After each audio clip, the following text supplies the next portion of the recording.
안녕하세요. 니르연구소의 이한경입니다. 잠재적 위험 체크 시작하도록 하겠습니다. 이번 주 잠재적 위험 체크에서 가장 중요한 4월 달부터 제일 중요한 거는 결국에는 이겁니다. 그러니까 추가 금리 인상 이슈 때문에 장단기 금리가 어떻게 움직이는지 이게 지금 축소됐고 역전이 됐어요. 그러면은 다음 주 좀 조정받겠다 그런 느낌이 듭니다. 그러니까 미국 시장은 단기 급등이 확실하게 나왔고 우리나라 시장은 그만큼 못 갔죠. 러시아가 우리나라랑 우호적인 관계였던 나라다 보니까 치명상을 받고 있는 거라고 보시면 될 것 같습니다. 삼성전자도 매출이 높았고 현대기아차, LG전자 할 거 없이 다 높은 매출을 러시아에서 하다 보니까 이게 러시아 경제랑 연결이 안 되니 주가가 많이 조정을 받고 있거든요. 그래서 빨리 전쟁이 끝나야 돼요. 그 외에 이제 러시아에서 우리나라를 보는 입장이 그렇게 나쁘지 않기 때문에 크게 무리가 없고 동북아에서 문제가 발생한 건 아니기 때문에 크게 또 문제가 없습니다. 또 이걸 기회 삼아서 우리는 또 예전에도 그 러시아가 지금 디폴트 상황이잖아요. 채권 못 갚을 때 우리가 현물로 받았고 그게 이제 러시아에서 엄청나게 좋게 평가를 받았어요. 그러니까 비슷한 상황이 될 수가 있습니다. 이거는 우리가 어떻게 외교 정책 잘해서 기회로 삼아야 된다라고 보고요. 이거는 이제 그 수뇌부는 좀 바뀌었으면 좋겠다 그런 생각은 들고 있어요. 그 다음에 양적 기축 문제입니다. 양적 기축이 결국에는 시장의 자금을 흡수를 할 거예요. 그러면 시장의 자금이 줄어들면 어떤 일이 벌어지냐면 그게 이제 실질적인 장단기 금리 축소에 큰 지대한 영향을 미칠 거라고 보시면 될 것 같습니다. 그래서 이 장단기 금리 축소가 되는 이슈를 가지고 이제 숏을 들어오시는 분들이 있고 숏을 치는 사람들도 근거로 잡습니다. 그러면은 시장이 힘들어지겠죠.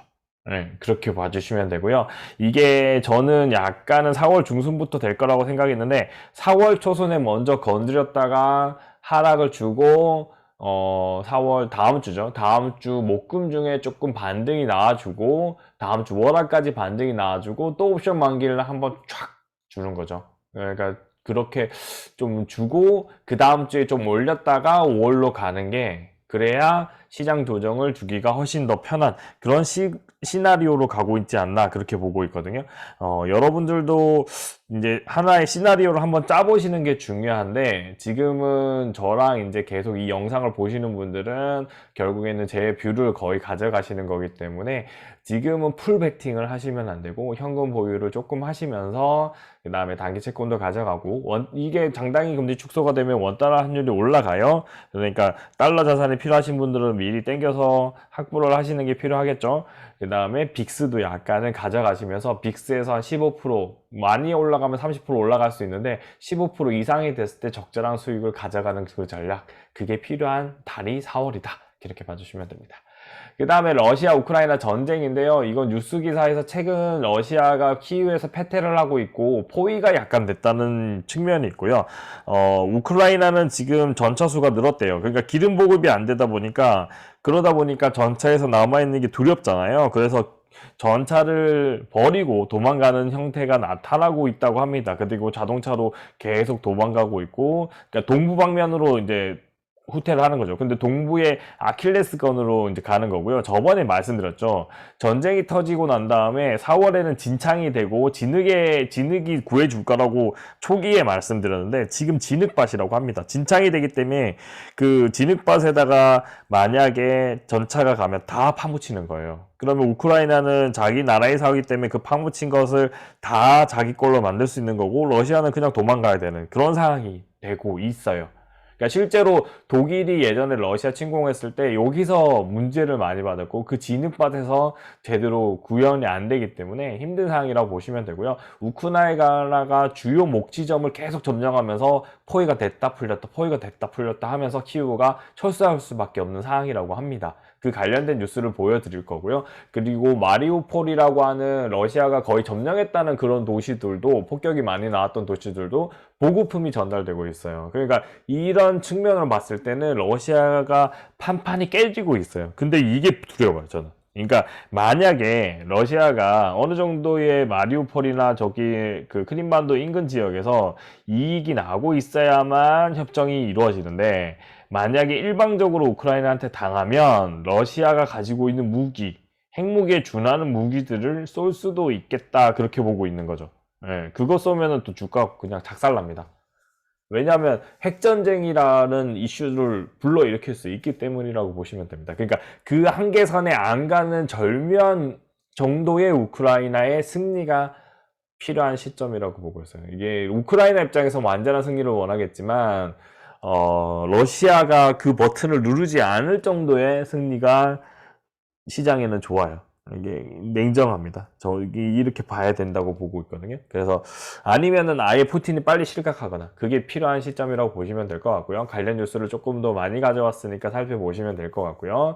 그 다음에 원자재 가격 위험인데요. 원유는 지금 떨어졌죠. 비축유 푸는 것 때문에. 천연가스는 우크라이나가 러시아에 있는 천연가스 생산 기지를 공격을 하다 보니까 얘가 올라갔어요. 그리고 우크라이나 러시아에서 푸틴이 루브라 결제를 하겠다. 루브라 방어로. 우리한테는 좋아요. 루브라가 가치가 폭락이 안 일어나면 우리나라가 러시아에서 반려된 이 수익이 났던 그 수익들이 큰 손실이 안 책정될 수도 있어요. 물론 디폴트 상황이지만 밀 가격도 떨어지고 있습니다. 다행히 우려할 만큼은 아니다라고 보고 있는 거죠. 이 두 가지 부분이 중요한 요인이다라고 보시면 됩니다. 그 다음에 신흥국 신용 위험이에요. 신흥국 신용 위험이 확인해 본 결과 CDS가 전반적으로 떨어지고 있어서 이제 조금 나아지고 있구나 그렇게 보이고 있습니다. 근데 아까 말했던 그게 우크라이나가 너무 이겨버리는 그 시나리오만 안 나오면 전체적인 시장은 안정적으로, 그렇지만 이 장단기 금리 축소 이게 메인이라고 했죠. 이게 제일 크리티컬 할 겁니다. 다음 주는. 그래서 이 부분을 포커싱 하시면서 대응을 하시고, 장단기 금리가 지금 축소돼 있고 역전돼 있는 상태이기 때문에 어떻게 하셔요? 지난주 목금에 계속 말씀드렸던 수목금에서 1일 시향에서 홈페이지에서 계속 올려드렸다시피 해지 하셔야 되고, 추가 해지 하셔야 되고, 그 다음에 단기 채권 현금 확보해야 된다고 말씀드렸죠. 이 두 가지를 가져가시면 돼요. 현금 확보해 갖고 손해 볼 수는 없잖아요. 그렇게 보시면 되고, 가상화폐 변동성은 상방으로 가고 있는데 재밌는 건 AMD와 엔비디아 주가는 떨어져요. 왜냐면 이게 새로운 그 GPU, CPU, 그 GPU죠. 그래픽 카드가 나올 예정이에요. 4월, 5월쯤에. 그러다 보니까 이게 이제 제살 깎아 먹기죠. 그러니까 새로운 신제품이 나와서 가격이 높아질 수도 있지만 구형 제품들은 가격이 완전 X가 되죠. 그러니까 지금 그 과정이 있습니다. 그리고 얘가 지금 뭐냐면 새로운 신형 제품들은 새로운 전력을 써야 된다는 이야기가 나오고 있어요. 그러면은 이게 혁신이긴 합니다. 좋은 기업들이고 신제품 쓰는 사람은 혁신이지만 일반 보급을 쓰는 사람들, 보급품을 쓰는 사람들한테는 별 영향고리도 주지도 않는 거지만 실질적으로 리스크는 AMD와 엔비디아 그리고 인텔이 4월, 5월쯤에 새로운 그래픽 카드를 출시한다고 해요. 그러면 얘네들하고 경쟁이 되니까 경쟁의 극화에 따라서 그러니까 약간의 치킨 게임이 들어오거든요. 그러면 주가가 흔들릴 수 있는 거죠. 지금 삼성전자 주가도 동일합니다. 반도체 산업 전반에 그 경쟁이 격화되고 있기 때문에 그런 부분인데, 재밌는 건 뭐냐면 신제품이 지금은 완전 좋은 제품이지만 그 신제품의 가격이 보통 6개월에서 1년 정도 지나면 전반적으로 지금 쓰고 있는 DDR4를 쓰고 있는데 DDR5로 넘어갈 수밖에 없거든요. DDR5가 지금 현재 DDR4의 가격으로 떨어지면 대량 생산을 잘하는 삼성전자 하이닉스가 훨씬 유리해진다. 이렇게 봐주시면 됩니다. 디램도 혁신이 같이 따라가야 돼요. 이제 이걸 통해서 자율주행, 그리고 AR, VR, GFX라고 하는 그런 가상현실의 공간들, 메타버스도 실질적인 현상으로 바뀔 수 있다. 그렇게 봐주시면 됩니다. 이게 사실상 이 반도체 산업은 피할 수 없을 거고, 이 5가지는 아마 이번 빼고는 거의 계속 보지 않을까라고 보고 있습니다. 그 다음에 지수에 영향을 주고 있는데, 실제로는 가상화폐가 떨어져서 영향을 주는 게 아니라 AMD와 엔비디아가 이 가상화폐랑 다르게 움직이면서 지수가 하락하는 거고요. NFT와 NFT는 더 활발해지고 우리 실생활의 하나의 기념품으로서 계속 작용할 거고, 마치 사진처럼요. 사진처럼 작용이 될 겁니다. 그래서 사진도 비싼 사진 있죠? 명품 사진들은 진짜 비싸게 바뀔 거예요. 대중적인 사진에서도 잘 팔리는 그런 것들은, 그 기념품화 할 수 있는 것들은 긍정적으로 작용될 거다. 그렇게 보시면 되고요. 플레이2원은 지금 제도화가 필요합니다. 시급하게 필요한 거고요. 공정위를 통과를 해야만 실질적인 상승이 제대로 나올 수 있다. 그렇게 보시면서 지금은 그걸 대비하기 위해서 어떤 P2E 게임들을 그 게임 회사별로 P2E를 뭘 쓰고 있는지 관심을 가지시면서 조금씩 담아 놓으시면 언젠가는 이거는 20, 30% 이상의 수익이 나올 겁니다. 그렇게 보시면 될 것 같습니다. 자, 이제 추가적으로 한번 더 살펴보도록 하겠습니다. 잠재적 위험 체크 금리 인상인데요. 이게 제일 위험해요. 지금 이제 금리를 요게 0.5인 상황에서 어디까지 올리냐면 최소 1.5에서 2.5까지 올리는 거거든요. 이게 정상 금리입니다. 정상 금리 올렸다가 이렇게 거꾸라지죠. 지금 우리 전 세계 경제는 힘들어요. 2.5만 대도 힘들어합니다. 대출 자산이 많기 때문에 대부분 지금 우리나라다가 100% 넘었다고 힘들어하지만 전 세계 경제가 80% 이상이에요. 가계 대출이. 그러면 이 금리만큼을 감당할 수 있냐는 거죠. 그런 부분들이 문제로 작용될 수 있다는 거 생각하시면 됩니다. 그러니까 우리나라가 무너지는 거는 사실상 대출 금리로 돌림막기를 계속시키면 정부가 그러니까 국가가 돈을 지불해야 되는 거를 대출로 그냥 개인들한테 던졌거든요. 근데 물론 우리는 특수한 상황입니다. 왜냐면 전세자금 대출이 있었어요. 전세자금 대출이 뭘 만들어내냐면 집값 상승을 다 만들어냈습니다. 그러니까 아무리 부동산 정책을 펼치더라도 전세자금 대출이 있는 한 불가능해요. 왜냐면 좋은 지역에 있는 집은 결국에는 고가의 전세를 내놔도 전세자금 대출을 타고 들어오는 거예요. 그러니까 좋은 지역에 살고자 하는 사람의 기본적인 욕구를 누릴 수 있나요? 없죠. 전세자금 대출 최대한 받아가지고 자기 돈 확보해가지고 들어와 버리면 집이 가격이 방어가 되는 거죠. 그래서 강남, 세종, 해운대가 낫다는 겁니다. 이 세 군데. 그리고 그나마 혁신도시. 그 정도가 낫다는 거죠. 그러니까 이 지역의 삶의 질이 조금 더 다르다는 거를 이해를 하게 됐고 이게 전국토에 다 펼쳐져 있습니다. 그러면은 집값이 안 떨어지겠죠. 그쪽 지역. 오히려 오르면 올랐지. 근데 단 이제 그거는 있어요. 이제 집을 짓는 비용이 너무 높아진 겁니다. 원자재 가격이 미국으로부터 계속 높아졌기 때문에. 그러면은 집을 짓는 건 제가 봤을 때는 올해 상반기까지는 지어도 되는데 그 하반기부터는 빡빡할 것 같은데요. 이제 집을 짓는 게 싼 건지 사는 게 싼 건지로 넘어갈 것 같아요. 상반기가 넘어가면. 그러면 그게 반영이 될 것 같고요. 아파트는 미분양이 나올 것 같고요. 약간 이제 왜냐면 지어질 때 거의 다 좋은 곳에는 다 지어져 있는 상태고 새로운 뭐 강남에서 신축되는 거 그런 지역 아니라면 그 여러 가지 모든 게 다 안 갖춰진 도시에서 짓는 곳은 미분양이 나올 수도 있겠다. 그렇게 보고 있거든요. 근데 금리가 높아져요. 이제 위험해질 수 있는 거죠. 그러니까 이런 대출 자산이 전세 자산이랑 연결되는 이런 부분들이 양적 긴축과 동시에서 자금은 줄어들고 금리도 인상이 되니까 결국에는 대출 자산 많은 개인들은 위험해지는 그런 상황에 놓여집니다. 위험해진다는 거는 자기가 빚을 갚아야 되는데 빚을 못 갚고 그러면 결국에는 경매 자산으로 튀어나오는 경매가 속출하면 위험해지는 겁니다. 근데 아직은 아니에요. 아직은 2년 정도는 버틸 수 있어요. 이거는 생각하시면서 대응을 해주시면 돼요. 왜냐면 가지고 있는 집을 담보로 대출도 나오기 때문에 그걸 보시면 되고 이거를 풀베팅한 사람들이 언제납니다. 투자는 언제나 풀베팅이에요. 풀베팅한 사람이 힘들어지는 거예요. 그래서 힘든 사람들이 손절치고 나갈 때 우리는 이익을 가져갑니다. 이 사람들의 눈물이죠. 피눈물입니다. 네.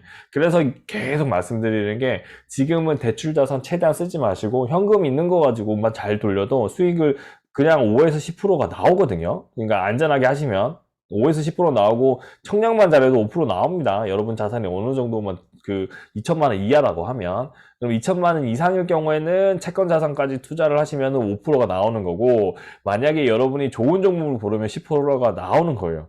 그리고 또 다 맞추는 게 10개를 다 맞추는 게 아니라 10개 중에 2, 3개를 맞추는 전략을 했을 때 이렇게 나오는 겁니다. 이거 이상 나오는 거기 때문에 꼭 그렇게 해주시면 됩니다. 지금은 위험한 구간이에요. 자, 이제 시장 컨센서스는 5월에는 0.2pp 증가였고, 이게 0.5pp로 이제 BP입니다. BP로 이제 증가되는 걸로 연결된 거고요.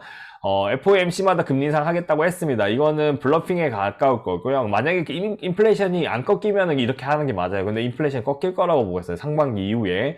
그러면 인플레이션 꺾이는데 금리 인상을 할까? 아니요. 얘가 동결 한번 할 겁니다. 동결 한번 할 때 주가가 극렬하게 좋은 방향으로 갈 수 있습니다. 이제 매입자산 매각의 규모의 정도인데요. 이거 두 개를 같이 콜라보로 잘 쓰겠다고 한 게 FOMC에서 아예 대놓고 말한 겁니다.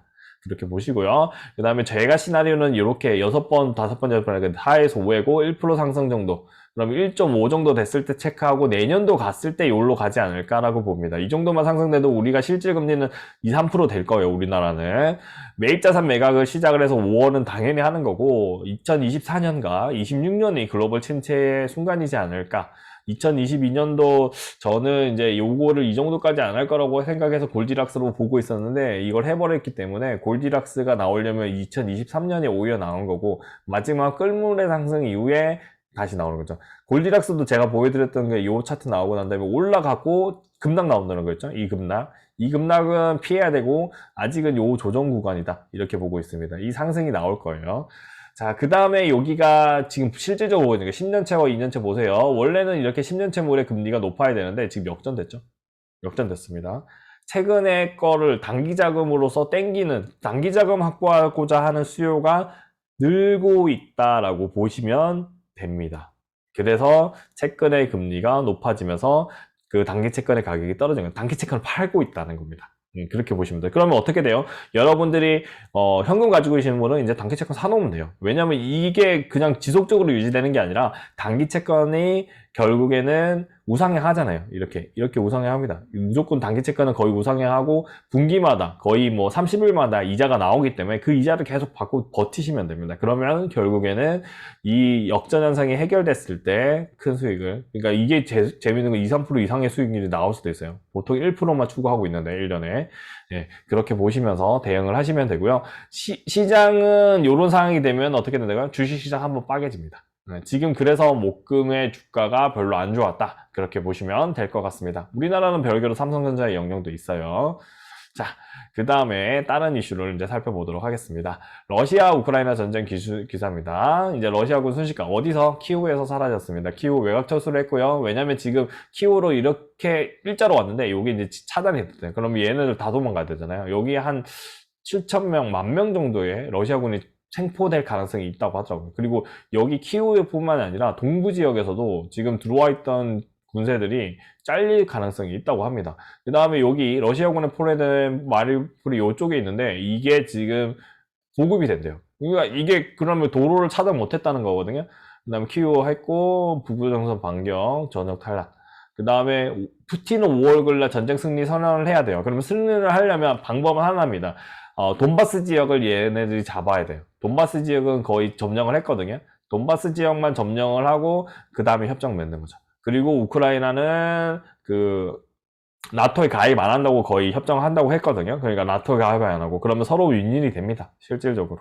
네, 그 정도로 마무리되는 게 전 세계 경제는 나은데 러시아한테는 힘들죠. 아직도. 왜냐면 이거에 대한 전쟁에 대한 후폭풍을 자기들이 견뎌야 되거든요. 후폭풍이 있어요. 이게 전쟁이 협정한다고 해서 끝나는 거 아닙니다. 경제적으로 제재가 철회가 되는 거니까 이 제재 철회는 제가 봤을 땐 연말입니다. 연말 정도는 돼야 되지 않을까. 힘들게 만들어 놓고 풀릴 것 같습니다. 단 이제 천연가스를 통해 가지고 루블라의 하락만 막아준다면 긍정적으로 보이는 거고요. 재산 피해액이 지난주보다 4천억 억 불이 늘어났고요. 사망자수는 3천만 명이 더 늘었어요. 그렇게 보시면 되고 전반적으로 피해자 수는 계속 늘고 있다는 거. 전쟁이 되면 될수록 그렇겠죠. 그렇게 보시면 될 것 같습니다. 자, 이거를 정리를 해가지고요. 일단은 요거를 한번 더 보여드린 거고, 러시아 패전에서 협정 추진이 높습니다. 패전인데 사실상 패전이라고 안 할 거예요. 러시아는 승전이라고 얘기할 거고, 돈바스 지역 우리가 그거 하게 했다. 그 다음에 전쟁 지속 여부인데 3개월, 후속 조치 3개월인데 지금 3개월 정도는 더 해야 될 것 같고요. 5월 달까지 가야 됩니다. 5월 달까지 가서 끝낼 것 같고, 아까 5월 9일 있죠? 전승절 전에 아마 끝날 가능성이 높고요. 그리고 승리했다고 자기 지지자들한테 얘기할 겁니다. 푸틴은. 준사기죠, 이거는. 그리고 난 다음에 3개월 정도 경제가 힘들어지고 난 다음에 실제로 푸틴이 실각을 하려면 요 구간에서 해야 돼요. 요 전에서 하면 혼돈이 되는 건데 이 이후에 실각을 하는 게 조금 더 전 세계 경제한테는 낫다. 그러면 후폭풍이 덜하니까요. 그 다음에 러시아 경제제재는 사실상 디폴트 상황이죠. 그나마 천연가스로 막고 있는데 흑자인 건 맞지만 실질적으로 이렇게 가치가 떨어져 버리면 더 안 좋습니다.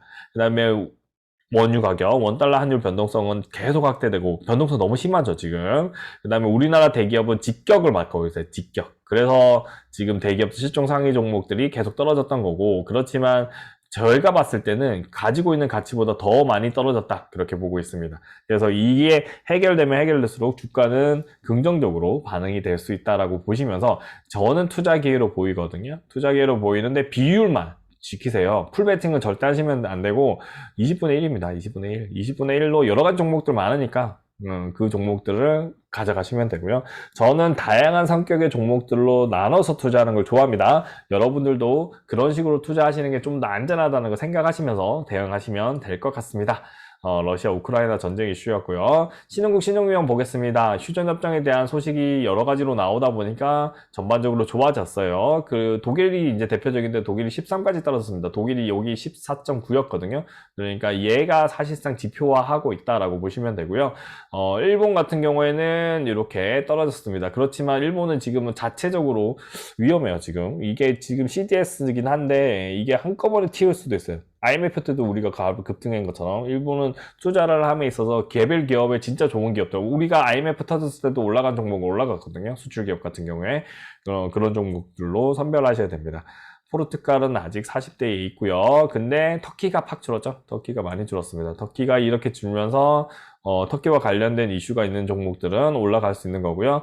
그리스도 이렇게 좋아지기 때문에 전반적으로, 그러니까 해운 쪽도 나쁘지 않은 거죠. 그리스가 해운의 왕국이기 때문에 그렇게 보시면 될 것 같고요. 크게 CDS적인 측면에서는 시장 상황이 조금 개선이 됐구나, 그걸 보여주는 거고요. 우리나라도 이게 28.38이었던 게 28.5, 약간은 올랐는데 크게 무리는 없을 정도, 28을 유지하고 있다는 거, 그렇게 보시면 돼요. 28의 위치는 프랑스와 캐나다 사이입니다. 캐나다보다 우리나라의 CDS가 더 낫다. 캐나다가 오히려 경제적으로는 더 힘든 상황이다.